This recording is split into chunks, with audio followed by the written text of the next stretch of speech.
commence toujours sur les rédifications beckiennes. Exergue joyeusement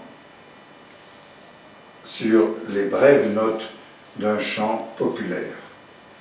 Pier Paolo Pasolini. Allégresse des notes brèves, voilà ce qui a joint deux poètes, Pasolini et Beck. Le second a-t-il ou non cette référence en tête? Cela n'importe pas. On relève simplement cette rencontre, car elle ne peut pas ne pas être fortuite sans avoir cette nécessité que seul le fortuit réserve. Cela devait se produire. Lorsque Pasolini est mort, Beck avait et n'avait que 12 ans. Il y avait à la fois césure et enjambement. Un communisme resté en arrière, un populaire se tendait déjà le relais. Un populaire comme cela, sans quoi poésie n'est que dorure. Mais un populaire qui sait avoir à s'inventer, aussi bien contre les odes et célébrations qui font des peuples des destins, que contre les complaisances folkloriques. Inventer, toutefois, ne veut pas dire produire, ni pour Pasolini, ni pour Beck. Il ne s'agit d'accoucher une idée, ni une image dite peuple. Il s'agit plutôt de laisser s'annoncer ceci. Quoi que vous fassiez, il y a de telles notes brèves, de telles cadences ou danses qui scandent une étrange joie ou allégresse. La joie de ceux qui n'est ni gai ni content, mais qui, je cite, remue dans le public fantôme. À savoir, dans la catégorie typiquement spectaculaire et donc spectrale du public, il faut savoir discerner les mouvements bien présents et réels des peuples, c'est-à-dire de, je cite, gens qui circulent. Je crois qu'à partir de maintenant, quand je citerai, je ne le dirai pas, mais je le marquerai d'un geste et d'un suspens. Et les textes que je cite sont, pour la grande majorité, tirés de l'ouverture des chants populaires et pour une part moins importante du final des mêmes chants. De gens qui circulent, autrement dit, en termes lourds, d'existence, d'effectivité, de présence. Voilà l'affaire des gens, des vrais gens, comme on dit. Simplement, pas des choses. Pas non plus d'autres gens que nous, mais nous. À ceci près que nous ne prétend pas se dire, ne prétend pas faire le sujet, ni s'approprier une identité. Donc, des gens qui ont des sourires d'indéfinition. L'ont-ils? En fait, la question est posée. Il y a point d'interrogation. Mais pour faire comprendre que non, on ne définira pas les gens. Indéfinis donc, et par là souriant, les gens ont eu un viatique de contes et chants populaires, qui sont tous aujourd'hui choses du passé. Et choses recueillies et soignées lorsqu'on a commencé à s'inquiéter des peuples ou à s'en faire des idées et des images. Nous savons bien ce que sont les contes populaires. Affaire de petits-enfants. Ici aussi, question répondue. Et par une autre, savez-vous ce que sont les petits-enfants? Ils sont la poussée de grandir. Une grande affaire se joue là-dedans. Commencement, humanité s'esquisse. Ce n'est pas rien. C'est même tout. Ça ne manque pas d'air. C'est ce qui laissait Beck attraper un peu d'air de ce qui grogne dans la voix inquiète des gens. Un air, de quoi respirer et de quoi chanter. Un tissu d'air. Qu'est-ce qui tisse afin de bien tenir la vie de l'air? C'est le chant. Et le chant se produit de ce que il y a des passages d'éléments dans l'air pour une popularité. Dans l'air ambiant, peut-être aussi dans l'air, la lettre R, cette R qui joue un tel rôle dans les rédifications, réflexions, humanité et autres redites que nous aurons à revoir. Les éléments, l'élémentaire, sont de nature ou de forme proches au peuple et au populaire. C'est là. Cela ne se laisse pas isoler ni représenter, mais c'est de ça, les éléments, que le monde est fait. Or, Conteur connaît un monde en chantant. Rien d'autre que connaître un monde, nous connaître le monde, voilà ce que fait le conte. Et voilà ce que ces chants proposent. Moins donc d'abord une connaissance, vision, savoir du monde, philosophie, et pour le dire au passage, pas non plus mythologie ni psychanalyse, rien de tout cela, car ici on reste à pré-psychologie. Ce qui veut dire dans l'élémentaire et le grandissant, le vivant donc, car discours sans vie erre dans une brousse. Et si les contes sont vivants, ils le sont par force de chant, de voix, qui s'ouvrent et se déploient. Écriure plutôt qu'écrit, oui, lisez bien, écoutez bien comment l'un crie, s'exclame et s'éjouit. Écriure entre pliure et striure, tandis que l'autre écrit avec un K et disgracieux, raide et emprunté. Criante écriture donc, façon de dire poésie, façon de dire ce que dit Pasolini, lui encore, lorsque pour dire son canto popolare, il en appelle à la lumière d'un temps qui commence, la lumière de celui qui ne sait pas. Alors, mais alors seulement, car il fallait d'abord s'être laissé faire l'oreille et s'être un peu frotté à une compagnie que le mot canto scande bien, en faisant aussi résonner le nom de Pound, autre chant populaire. Et il faut le préciser, pas populiste.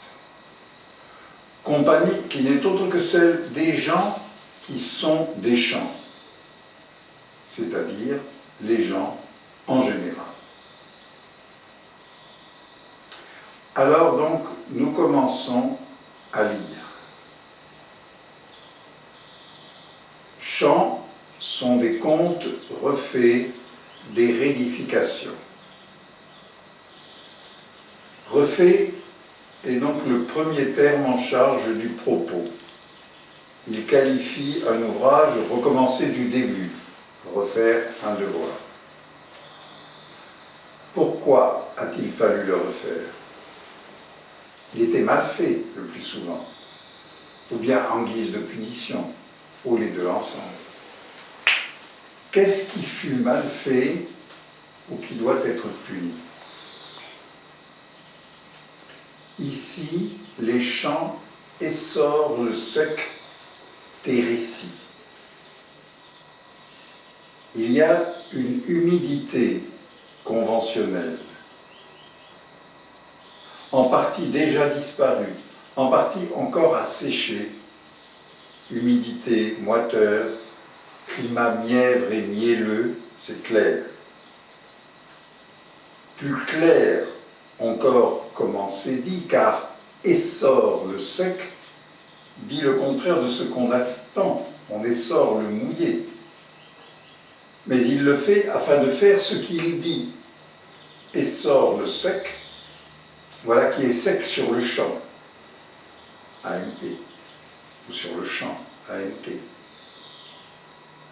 Tout comme des récits rejetés en triste trimètre, essor le sec des récits. Ces essors le sec, c'est peut-être aussi, selon une longue pratique de la poésie française, de la Renaissance jusqu'à Verlaine au moins, prendre son essor. C'est souvent la forme pronominale, un s'essor, l'oiseau qui s'essore, ou la brume qui s'essore du Raval chez Verlaine. Ici, le sec s'essore, prend un élan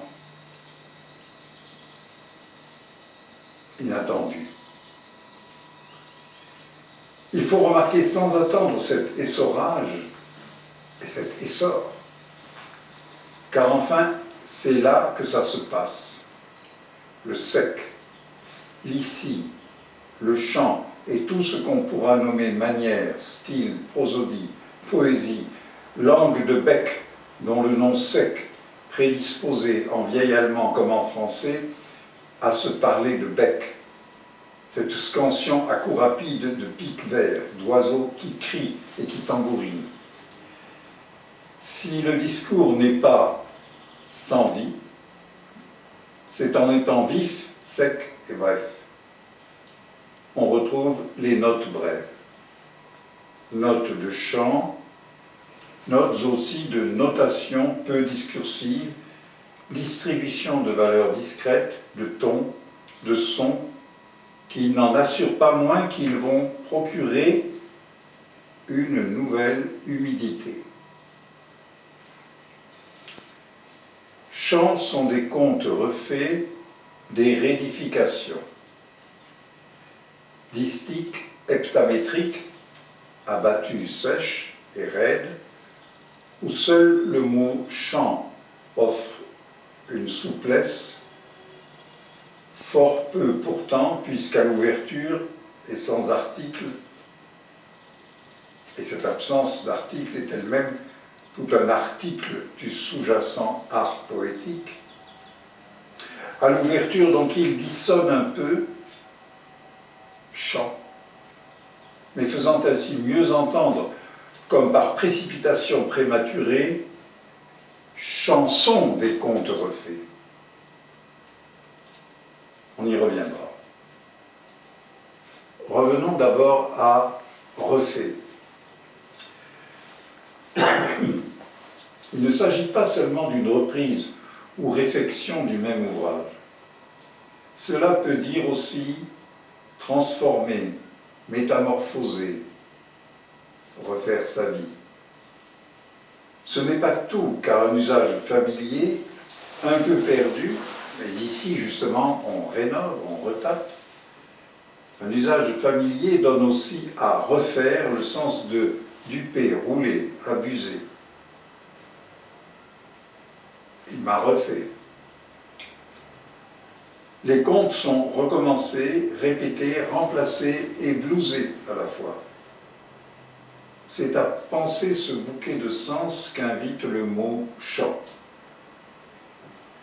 Devenu chant, ce que jamais Comte ne fut, quoi leur a été dérobé? En quoi ont-ils été roulés? On nous le dit. Morale vient dans la suggestion. Décasyllabe dont seule une scansion variée peut prendre les valeurs. Valeurs plates, 4, 2, 4, rude, 3, 7, ironique, 5, 5, délié, 4, 6. Morale vient dans la suggestion. La morale est pointée comme l'élément distinctif du conte auquel le chant apporte simultanément démenti, refus, moquerie et nouvelle venue. Venir dans la suggestion n'est pas être suggéré. Souvent d'ailleurs la morale des contes reste en effet suggérée. Mais la suggestion comme telle fait venir la morale. Qu'est-ce que suggérer? C'est offrir à l'esprit, évoquer, inspirer. Mais si morale n'est plus déterminable sans la suggestion, c'est que morale est moins leçon que mœurs, conduite. Une conduite est inspirée par le chant. Avant de demander laquelle, il faut encore s'attarder pour noter ceci. À quoi bon devoir éplucher le texte et pourquoi Beck ne dit-il pas ce que j'essaie de dire ici? Précisément parce qu'il ne le dit pas, même s'il le suggère. La poésie ne dit pas, elle est plutôt là pour faire dire, c'est-à-dire bien sûr pour faire entendre. Ou bien vous entendez, ce qui veut dire vous laissez venir des suggestions, ou bien vous ne lisez pas. Vous traduisez, interprétez, commentez, tout ce que vous voudrez. Et ce que je fais ici aussi. Si vous lisez, en revanche, vous n'en finirez pas. Vous relirez nombre de fois, et les sens et les sons. C'est pourquoi d'ailleurs on ne peut aller vite, vous voyez, nous sommes toujours au premier vers.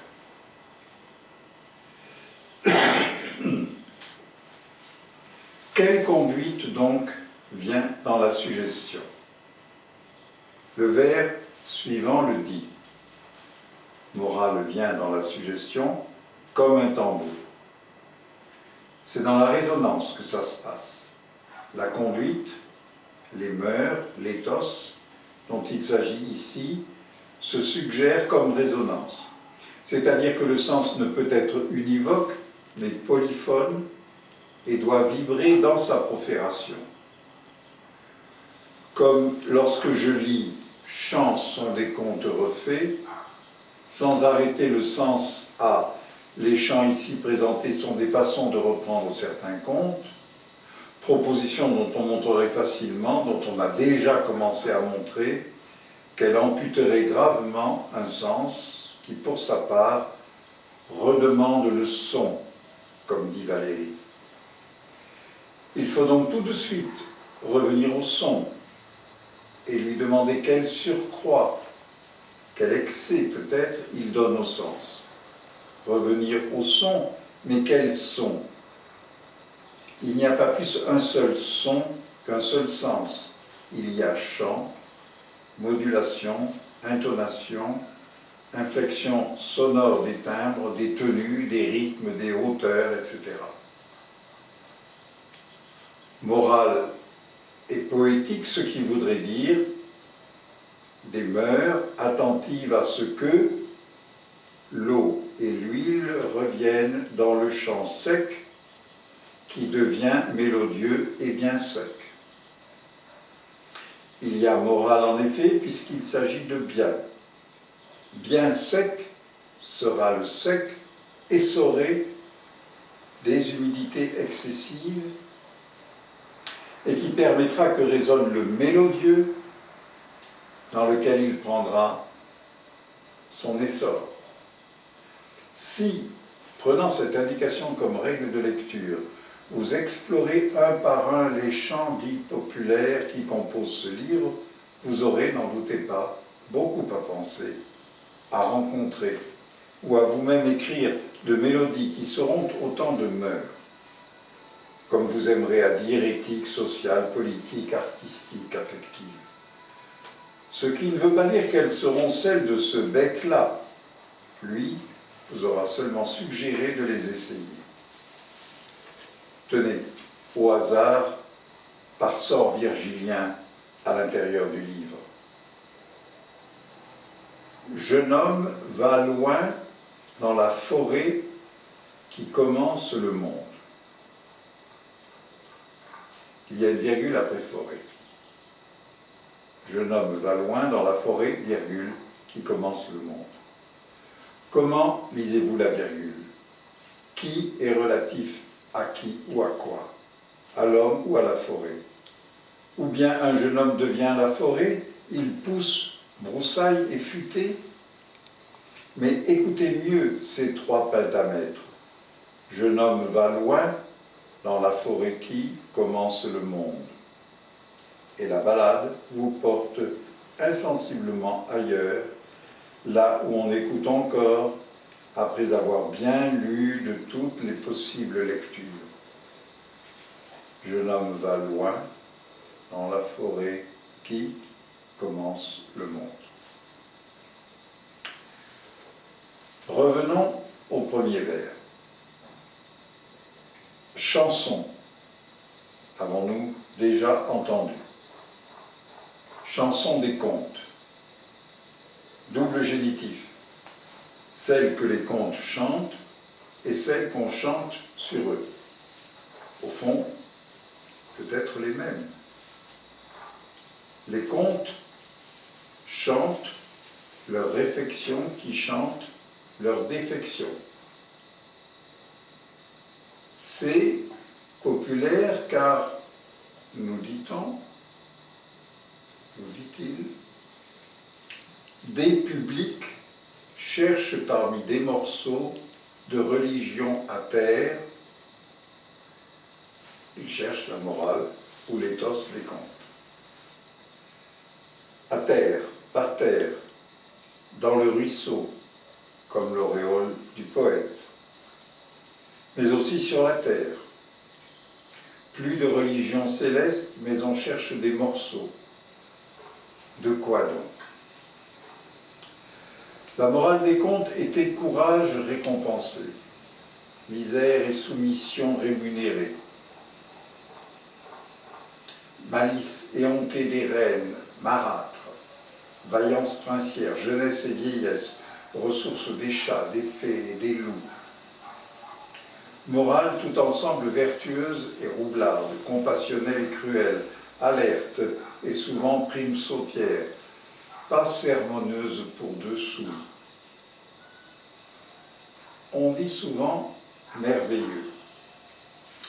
Et le final évoque le merveilleux de l'erreur. Mais justement, tout le monde savait, tous les publics, que les contes étaient contes pour enfants, contes de nourrice, c'est-à-dire jamais au premier degré. Le conte ne s'abuse pas, ni n'abuse le populaire, car celui-ci sait bien de quoi il retourne. Il retourne d'un jour dramatique dont l'allure mouvementée s'avère propre à reforger des leçons dramatiques. Car la humanité y commence toujours, comme le dit la fin de l'ouverture. Commence toujours. Leçon dramatique, leçon de drame, le conte dramatique le discours. Ce qui n'est pas dramatisé, mais mettre en pratique de drame, d'action, de péripéties, ce qui fait un monde avec ses mœurs, ses façons, ses conduites. car monde est un ensemble de sillons et rainures sur des étendues et ou pages de matière. Les champs retracent donc ces rayons, fissures, les stries, les rides, les scissures, dont l'enchevêtrement dessine rien d'autre que l'être au monde. Les rainures sont libératrices, dira le final. C'est ainsi que la humanité y trouve son perpétuel commencement. Rhume est l'écoulement d'humeur, et comme rhumatisme, il fait catarrhe, fluxion. La humanité ouvre écoulement d'hommes, suintement ou débordement. Humanité fluente, car commençante, toujours recommençante, toujours en son être initial, incoatif. Car la humanité y commence toujours. 3 fois 3 brèves, un suspens, puis 2 longues bien ouvertes et tenues. Car la humanité y commence toujours. Le chant peut commencer comme il l'a toujours déjà fait. C'est la fin de l'ouverture. N'oubliez pourtant pas de noter qu'alignés d'une traite, ces 2 vers nous feraient un net alexandrin. Car la humanité y commence toujours. En poème français, ce n'est pas évitable, c'est populaire. Mais humanité, c'est bien sûr un retour, une réflexion de l'humain. Toujours, humanité commence et recommence. Toujours, humanité s'esquisse à nouveau, Genèse, soir et matin. Après le coucher d'un soleil, des chants populaires se déduisent main à main, réponse où l'enfant voit le jour. Réponse et nouvel engagement, responsum, épousailles confirmées dans la nuit où se fait l'enfant. Et se faire, jadis nommé l'amoureux déduit, où mano à mano ça conçoit, se faire est aussi bien chant populaire, chant nocturne, avant celui du mariage extérieur qui va suivre, chant populationnel.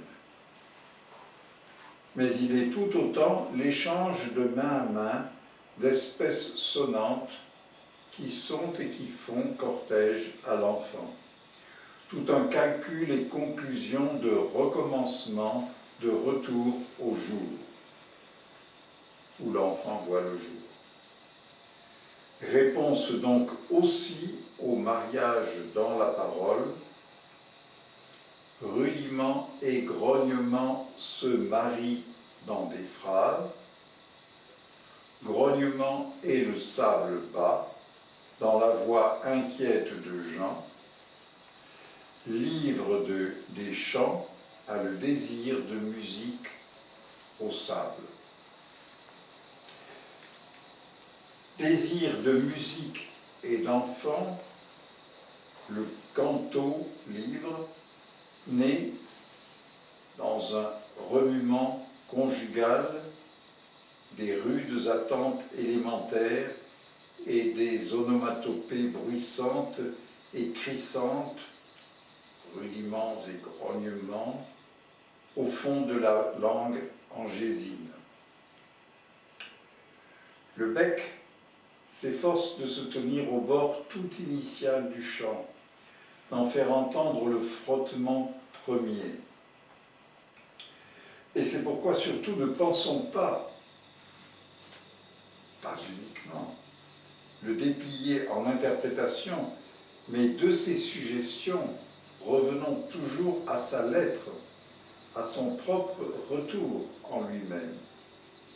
Le sens redemande le son et le son se redemande poème. C'est la simple loi de relecture par-delà tout tic herméneute. Ne pouvant tout reprendre, ni relire ici, revenons donc, venons enfin au vers deuxième. Des rédifications. Second heptamètre du distique ouvrant. Chanson des contes refaits, des rédifications. Un mot qui est un vers, un mot et son article indéterminé, comme celui des contes au premier vers. Le plus souvent dans cette langue, l'indétermination prévaut, ou bien la non-détermination du mot, pour se faire non articulé, comme chant à l'incipit. On est toujours entre nom propre ou nom pur et dénomination évasive, entre nomination carrée, serrée, et largesse d'attribution ou de distribution, langue que des lecteurs doivent s'approprier, toujours. Peut-être, en fait, est-ce en même temps un seul mot, dérédification, qui suggérerait le démontage du premier terme. Commençons au moins par celui-ci. Rédification est fait ou refait comme rectification, solidification ou désertification. Ce sont des termes qui désignent un faire, un processus actif expressément nommé, à la différence de termes comme urbanisation ou concrétisation, où le processus reste implicite. Il s'agit donc d'une opération déclarée. La réfection des contes est bien une fabrication, et plus précisément une réédification. Nouvelle construction d'un édifice matériel et moral. C'est bien le programme.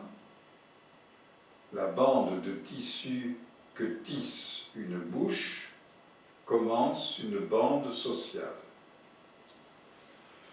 Comme l'humanité commence et recommence, ainsi font parole et société en bande, car langue et navette, récit et bande de coton colorisé qui va au monde.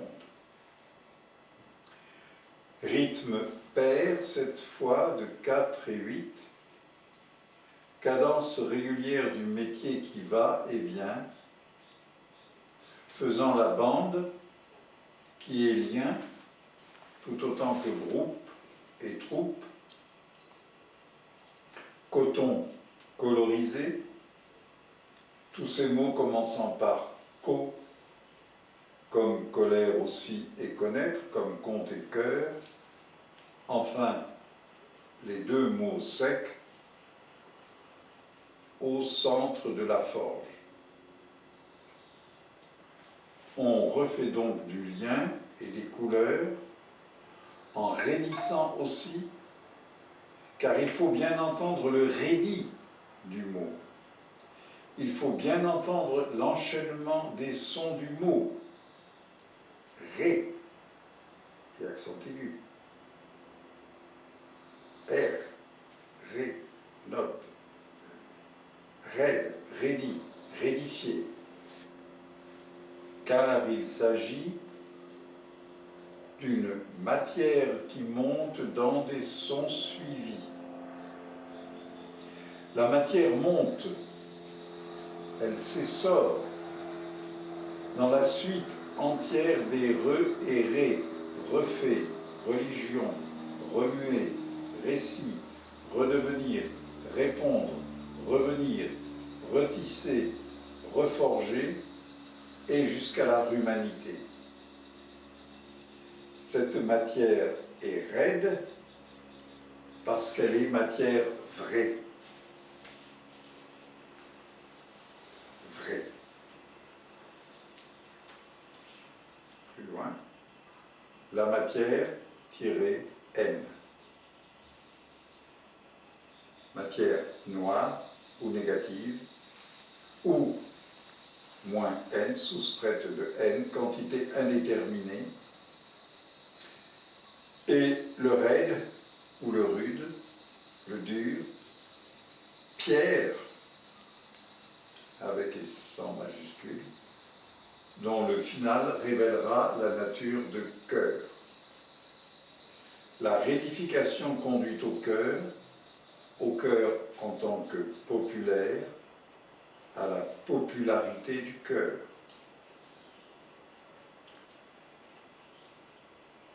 Un acte continué, c'est le final, cœur vers le cœur. Telle est la poussée du chant, des sons suivis. Mais le ready est aussi ready. Il est prêt. Il est déjà là. Il ne s'agit que de le savoir trouver, rencontrer. Le conte est ready-made, objet d'un art sans intention, et par conséquent objet vrai de l'art. Les contes sont déjà donnés par rendez-vous, comme le ready-made. Contes ont beaucoup voyagé avant et après. Il y a des pré-conteurs et ici des post-contes. Le conte n'est jamais que dans la transition et la continuité, la popularité, d'un état à un autre, comme ici, entre 72 exemples, Cendrillon viendra sous son nom, mais fils premier, fleurs changées ou fiancés oubliés nous sont aussi bien familiers que roue de bicyclette. Tel est le populaire, familier non familial, ordinaire non banal. La rédification reprend le conte à son compte. Elle le retire de l'ère des variétés, autre ère, comme l'ère persienne. L'ère des variétés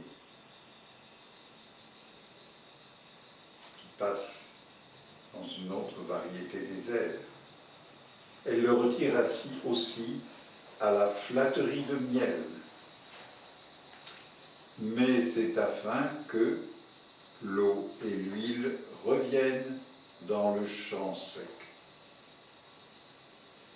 C'est afin que nous goûtions justement ce qui recommence et que cela recommence. Comme la roue de bicyclette tourne et retourne libre sur le socle où l'a monté le populaire du chant, dont le nom ici ne peut pas échapper. Du chant.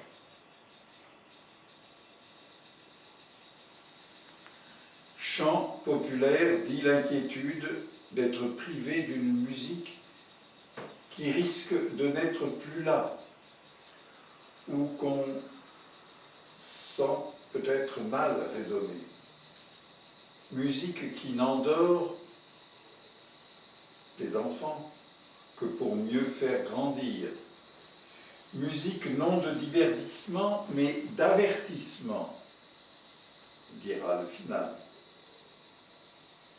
Musique où se chantent les mœurs, les façons de former nos vies, et nos cœurs, rien que de très simple, aussi simple et aussi travaillé qu'un tissu de coton aux couleurs populaires.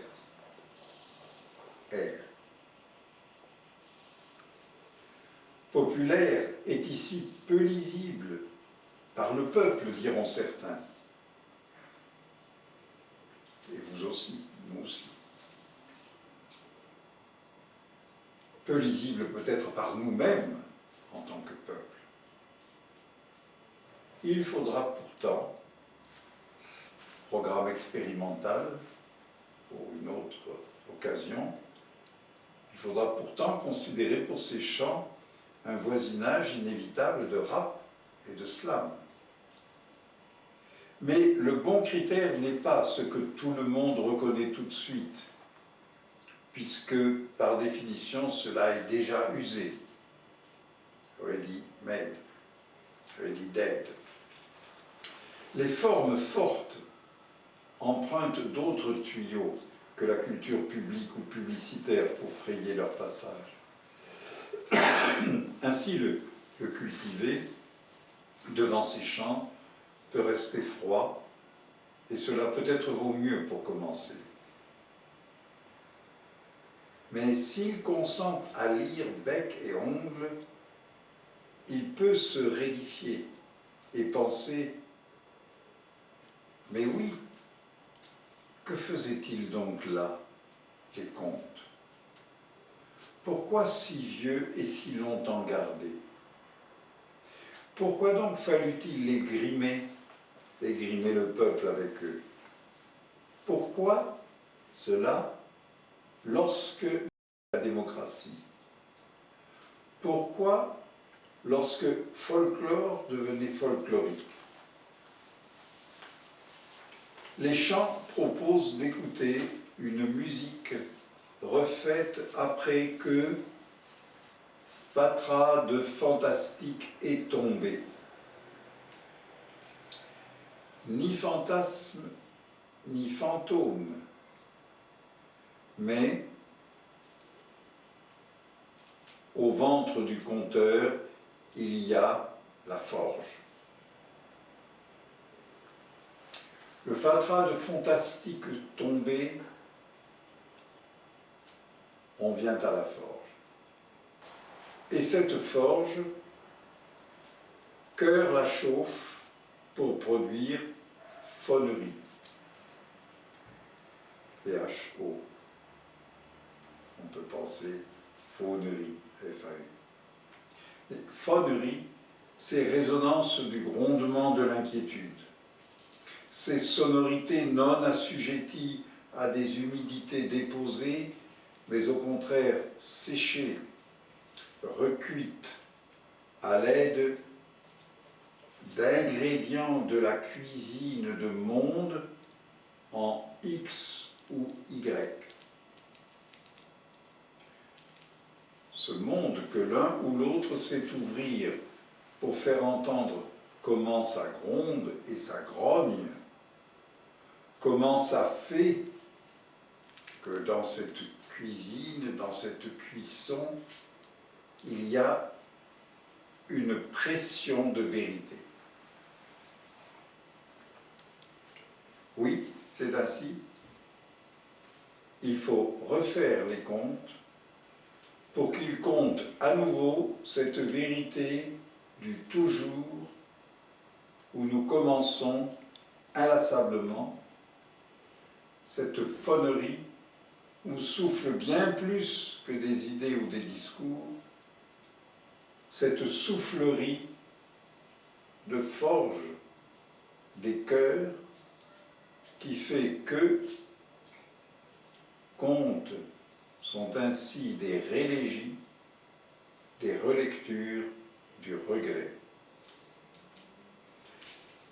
Par quoi nous apprenons que les contes eux-mêmes, dès avant d'être refaits, sont déjà reprises d'autres commencements, peut-être du toujours perpétuel à nouveau commençant de la humanité. l'élégie, chant de deuil, dans la relecture, ravive ou retire le regret. L'alternative n'a pas lieu sans doute, ou bien elle se joue d'un même mouvement. Et ce mouvement se dit charme contre bile ou inquiétude de la source, le sel des phrases ailées est ami du miel parfois. Le sel des phrases ailées et sort à nouveau. Le sel des phrases ailées est ami du miel parfois. 2 heptamètres aériens succèdent à une boiterie, charme contre bile ou inquiétude de la source. Le plus ancien regret est l'inquiétude amère et noire de la source, qui ne sait pas de quel abîme elle jaillit. Le conte provient chaque fois d'une foi qu'il était, immémoriale et fichée dans la nuit, hors du temps. De là, nous provenons. Là, nous avons regret de ne pouvoir remonter dans la source en amont. Là, trop aéré, parole flotte, et l'attentif est affaibli. Et l'attentif flotte, parole flotte, et l'attentif est affaibli. Conte tombe. Chute dans le froufrou et le fredon dérisoire. On demande alors qui y répond intensément avec du bon feu. Feu. Feu.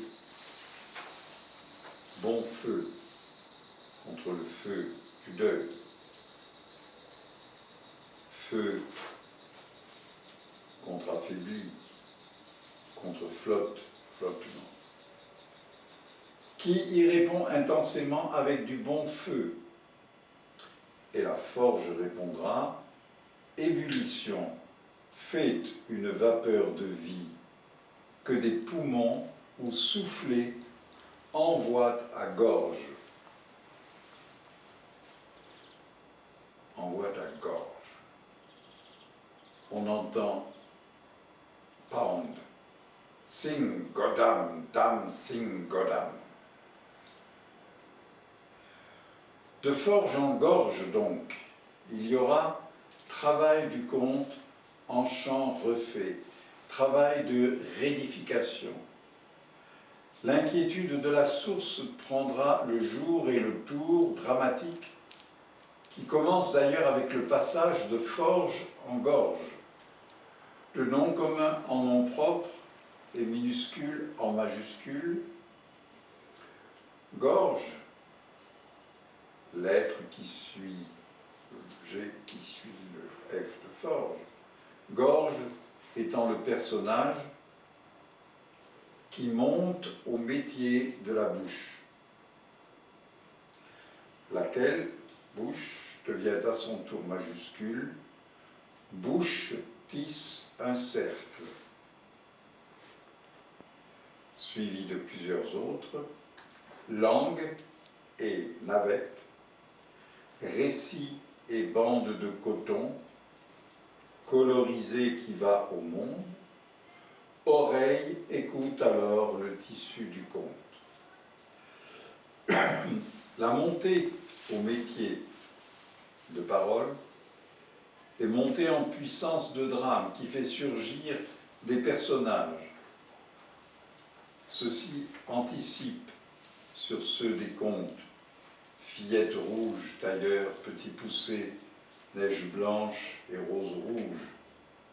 Tous ces qualificatifs ou ces descriptifs reformés en noms selon un ancien procédé du conte qui semble au reste avoir déjà depuis longtemps aimanté les façons de Beck. Lorsqu'il écrit ici langue et récit, oreille, gorge. Que veut dire cela dans le conte et dans Beck? Dans Beck, rédifieur de contes. Cela veut dire que qualité et aspect sont mis en scène dramatique, sont dramatiqués, qu'ils sont masques de théâtre et sujets d'action, tout comme en outre chant, morale, conte et conteur. Le conte, et plus encore le conte rédifié, il dramatique le discours. C'est-à-dire qu'il n'y a plus de narrateur qui ne soit déjà acteur, et plus d'acteur qui ne soit morceau de mœurs, et plus morceau de mœurs qui ne soit action et passion, souffle, passage, course, danse, langue, récit, oreille, gorge. Un acte continué, cœur vers le cœur, ces montées et descentes au monde font des innovations dans le voyage de dureté. Et le chant amplifie et intensifie ce procès. Le chant fait qu'il n'y a plus de récit du conte, qui ne soit déclaration, exclamation ou halètement. La narration se précipite comme un tambour, en trépidation de noms et de verbes, élision d'articles, de prépositions et de conjonctions, syntaxe durement parataxée, et tous les effets de l'invention du verbe dramatiquer. Car drame, c'est action et réaction, entrée-sortie, allée-venue, coup de baguette ou de fuseau, apparition dans la fontaine, clé qui tourne dans une porte. Tout cela qu'on peut relire dans tous les contes ici rédifiés.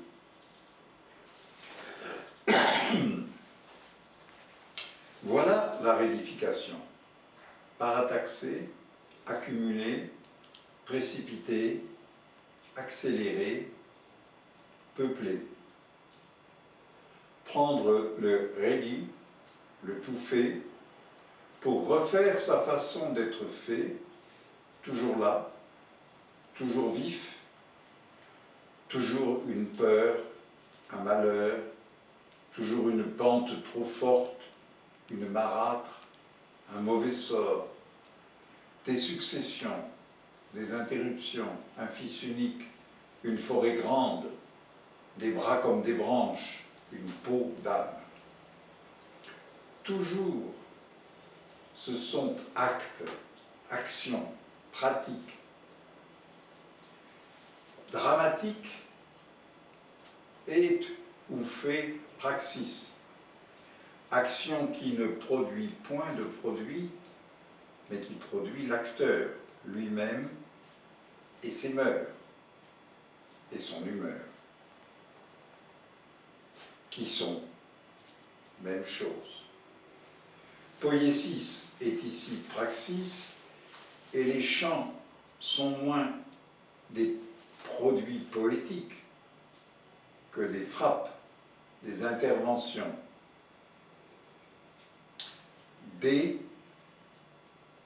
est action intermédiaire, mouvementée, car la humanité y commence toujours.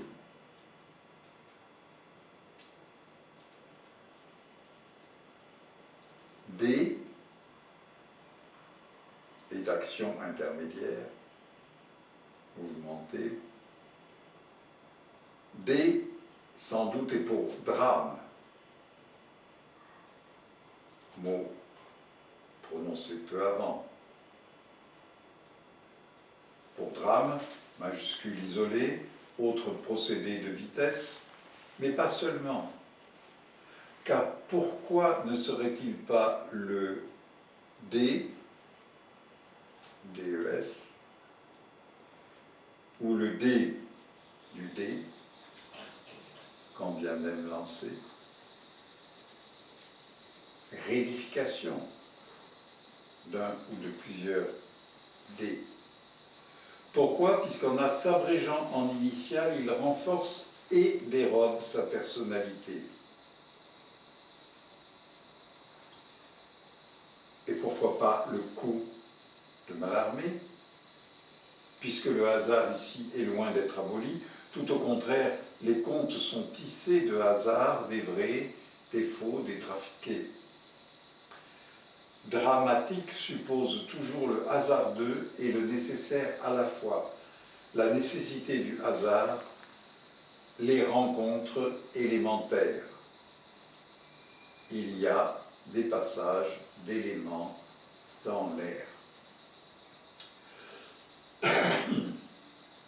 Il y a des passages d'éléments dans l'air, 10 pieds et 2, un autre alexandrin en porte-à-faux.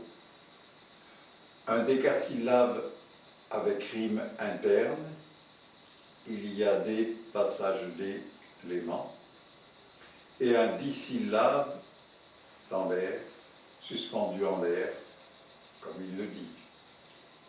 Ce sont cadences littérales autant que le sens de la phrase. Il y a des passages d'éléments dans l'air. Oui, que dire de plus littéralement exact? Et la ligne qui suit interjecte pour une popularité. Les passages dans l'air, passages élémentaires,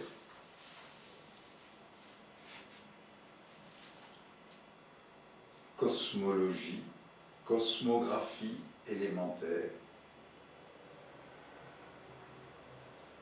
Les passages élémentaires font monde et peuple, font circulation des gens, rencontre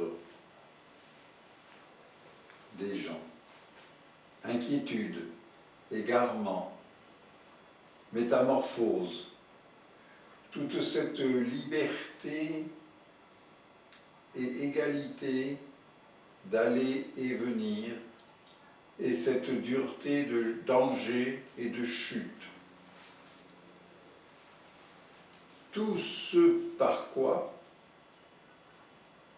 ébullition fait une vapeur de vie, que des poumons ou soufflés envoient à gorge, qui monte au métier de la bouche. La même cadence d'alexandrin coupé suspend dans l'air une vapeur de vie, aussitôt prise dans la saccade respiratoire qui va monter en profération, peut-être en perforation.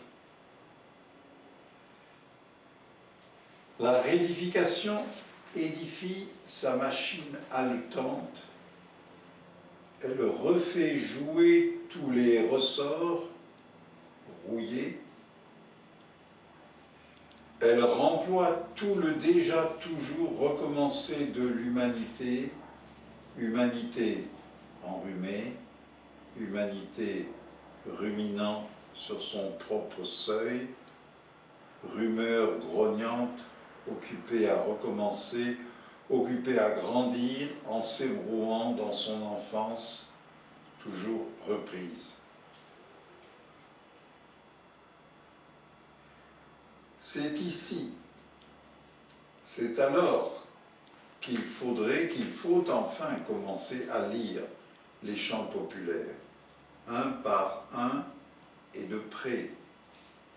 Chacune des réédifications par le menu, car il n'y a pas de lecture d'ensemble, il n'y a qu'opération détaillée, précision analytique et rythmique, effort de caractéristiques, de symbolique concentrique. Oreille, écoute alors le tissu de conte qui vole. Le tissu d'air est entré, il redevient de l'eau en elle, danser. Et il a des effets de papillon au cercle de quelqu'un, cerceau lancé. Les éléments en boucle reviennent à une humidité, il redevient de l'eau dans l'oreille, reviennent à une humidité où on a voulu liquider la vieille humidité des contes afin de suggérer une eau nouvelle où s'essore le sec. Une eau nouvelle qui danse et donne densité à l'air. D'incalculables infinitésimaux effets se propagent à toute l'expansion des points également distincts de l'un quelconque de chacun, au cercle de quelqu'un, chacun de nous, chacun des gens, avec l'inquiétude de sa voix dans l'étourdissement d'être cerceau d'enfants lancés au monde, cerceau faisant orbe ou onde de monde, vie, le plus simplement, du monde. Contes béquiens sont la vie dramatique de tous, la vie populaire qui ne s'en laisse pas compter, mais qui sait bien toujours commencer à chanter au moins quelques notes brèves. Des raides, des raidis, des toutes prêtes, des rédifications, rédifictions, rédaflictions, réflexion, réfluxion, une humanité qui toujours commence.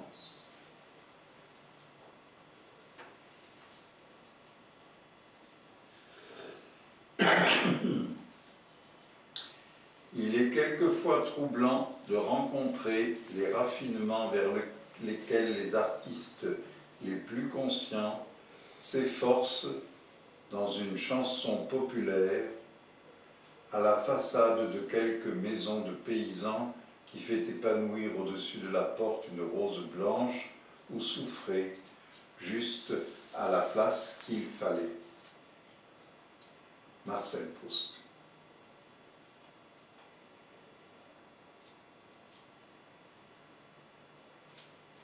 Coda, d'après. Il faut lire les contes, bien sûr, et non seulement leur ouverture et leur finale. Il ne faut pas se contenter de métaconter. Mais alors, c'est un exercice très long. Il y a 72 chants populaires ici. Comment toutefois les lire, puisque tous sont suivis de la mention des contes qu'ils refont et rédifient? Par exemple, d'après le parfait chasseur, ou d'après Cendrillon. Que faire de ceux d'après, qui vient après le conte béquien? Doit-on lire avant le conte premier? Les situations ne sont d'ailleurs pas égales du tout, car Cendrillon ou le Chaperon rouge nous connaissons déjà, mais beaucoup moins ou pas du tout le roi Barbadec. Parfois, d'après, on appelle un ready-made très évident, disponible pour tous. Parfois, nous n'avons jamais entendu parler du conte, et nous ne pouvons repérer ni emprunt, ni interprétation, ni réemploi. D'après, le d'après de Beck,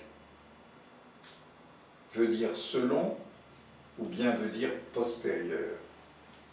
Et dans le premier cas, c'est comment, selon. C'est selon les cas. Parfois, le chant chante un morceau du conte, parfois il le transforme presque en tout autre, parfois il introduit ses propres accords et cadences, il introduit toujours, mais il introduit de façon plus marquée, prégnante. D'après porte en fait la charge de la rédification, à partir de, à la manière de, en recueillant le disponible, mais pour finir toujours en édifiant, rédifiant à neuf. Édifier, c'est faire maison ou foyer, aedes, édifier. Populaire est ce qui se chantonne auprès du feu, ou bien dans la radio, voire télé ou MP3. Quelle maison où capter ces chants? On ne nous donne pas la clé. Et c'est dit, les contes refusent la clé, comme le dernier, sur une clé qui tourne et tourne. Et de fait, le dernier chant, d'après la clé d'or, parle d'un tour de clé infini et se conclut ainsi: compte et la serrure infinie maintenant, d'où son entretien. Maintenant donc, pour nous aujourd'hui, le compte est serrure et tour de clé qui n'en finit pas d'ouvrir. C'est pourquoi il convient de l'entretenir d'un entretien infini, comprenons la blanche allusion. Il faut garder, conserver le compte, tout en nous entretenant avec lui, nous tenant entre lui et nous, qui est aussi bien entre lui et lui. Car jamais il n'a vraiment ouvert. Il a toujours fait tourner sans fin la clé dans une serrure qui n'a rien à livrer, rien que sa serrurerie. Ailleurs, en outre, vers le milieu, au chant 36, d'après le parfait chasseur, les serrures s'avèrent aussi être celles des portes du monde. Il voit, le chasseur, il voit le monde et ses portes, ses fleuves, litanies et d'Ilovasie, où la clé est tombée. Litanie, bien nommé fleuve libanais, flux toujours répété des contes d'Orient, les 1001 nuits tant rédifiées en recherche du temps perdu. Mais d'Irovasie, au lieu de pollution sur mer de Marmara, et dans l'un ou dans l'autre, la clé est tombée, donc perdue. Ou bien ça tourne à l'infini, ou bien ça tourne et tombe à l'abîme. Il ne s'agit donc pas d'ouvrir, ni d'ouvrir le d'après, ni d'ouvrir le conte en général, pas plus le nouveau que l'ancien. Et malgré toutes les instructions dont très visiblement dont très visiblement nous munit le bec chanteur,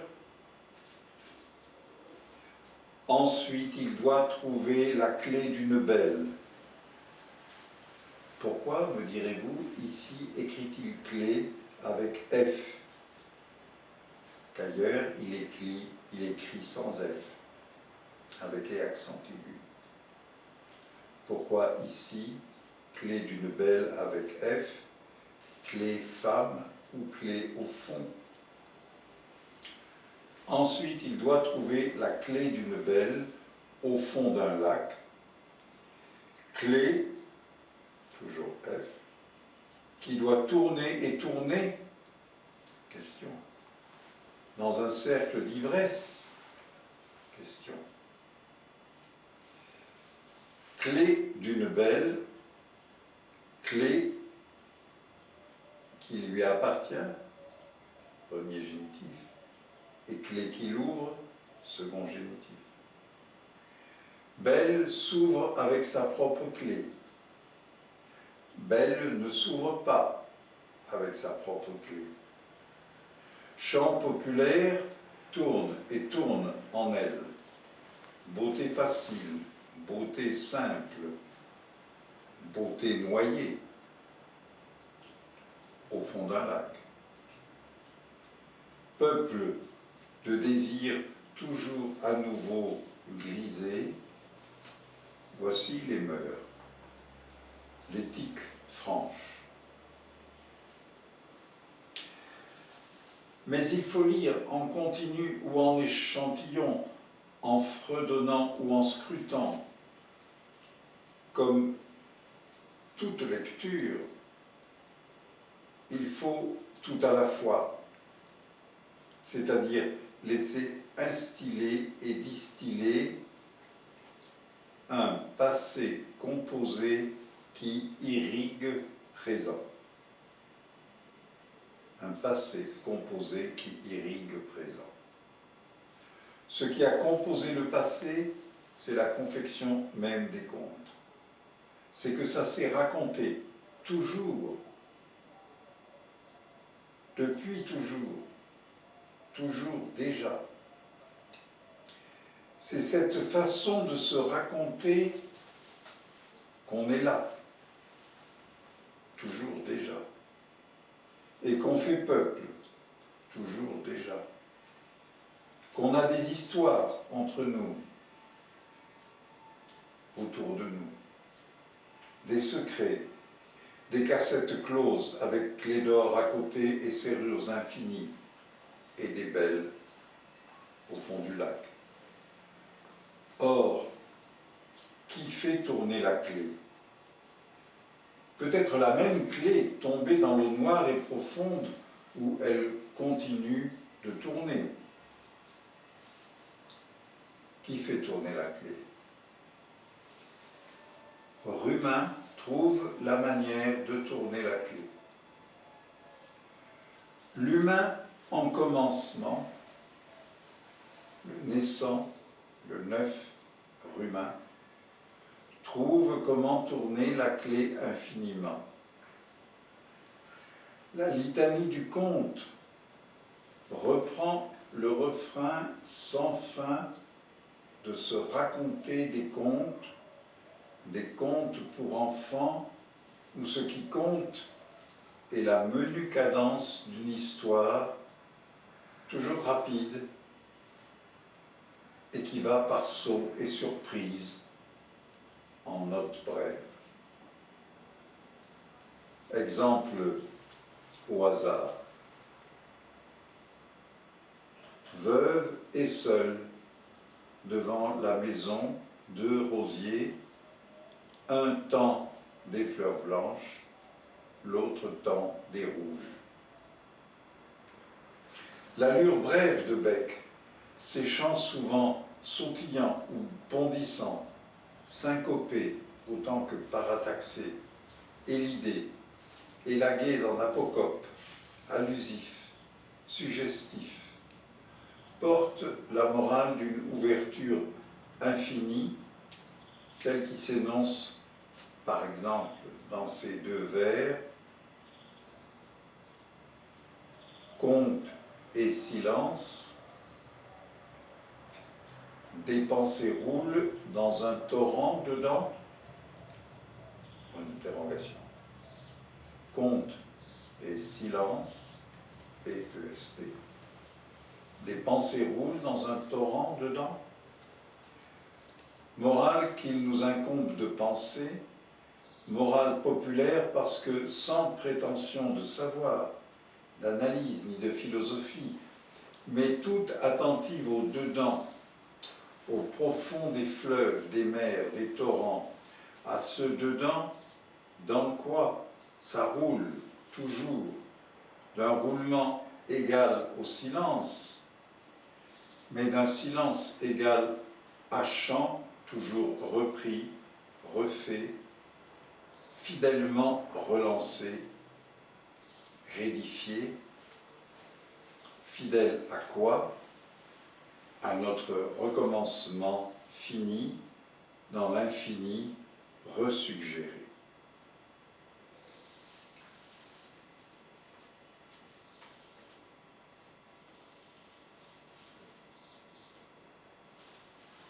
En guise d'épilogue,